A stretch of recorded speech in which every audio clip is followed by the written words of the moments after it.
বিশ্বাস করতে পারছি না ভাইয়া যে আমি অনেক হয়ে গেছি।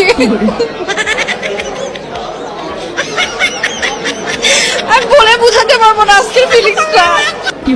আমি কত কষ্টের পর যে আজকে এখানে দাঁড়ায় আছি আপনাদের সামনে।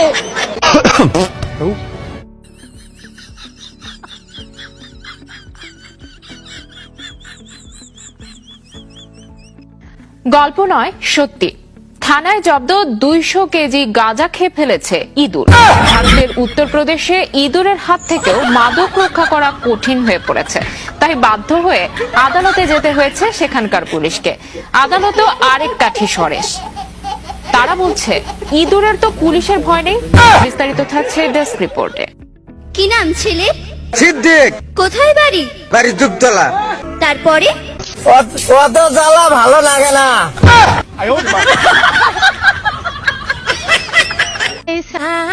সারিয়ানা যায়ো রে আমায় ভুলিয়ানা যায়ো রে। আমি তোমারে যা কই তুমি তাই কবা।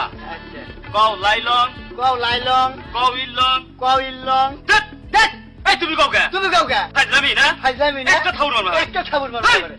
তুমি আমার মারবা কে? তুমি আমার মারবা কে? ইয়ার কি আছে তাই না? হ্যাঁ ইয়ার কি আছে? बाहों में मुझको ले ले रे ऐसा कोई। তুই কোনে আসলি? চাকরি পাইছি। ভাই কে চাকরি পেয়েছে? অসরকারি। চিন্তা করছেন ও সরকারি চাকরি মানে কি? অসরকারি সরকারি চাকরি পাইলে সরকারের কাছে ছুটি নেন নাকি? অসরকারি চাকরি করি এটা ছুটি নেন নাকি? না, আমার ইচ্ছা গেলে অফিসে গেলে গেলাম, না গেলে না গেলাম। তাই নাকি? কত বছর বয়স তোমার? এবার 95-তে পাও দিলাম। তোমারই 95 বছর বয়স। হ্যাঁ 300 বছর বাঁচমু। তুমি 300 বছর বাঁচবা। আমি একলা না, তাইলে আঙ্গ গোষ্ঠী হুদ্দা। তোমারা বিয়া করামু। আমি বিয়া করম না। কা? বিয়ার কথা খুললি খালি আউট যায়। আচ্ছা জানি গান। আব্বা, আব্বার ভালো, এবার তুমি বিয়ে করো। আমি তো বিয়া করছি। তুই বিয়া করছা? হ্যাঁ। তোর না গেলে তোর সাইরা বাপ না গে না। তোর বিয়ার মধ্যে দয়রা বাড়ির ব্যাংক মানুষ দাওয়াত দিছে, তোর নিজের পোলারে দাওয়াত দেস নাই। বাড়ি কোন জায়গায়? ঢাকার মাঝখানে।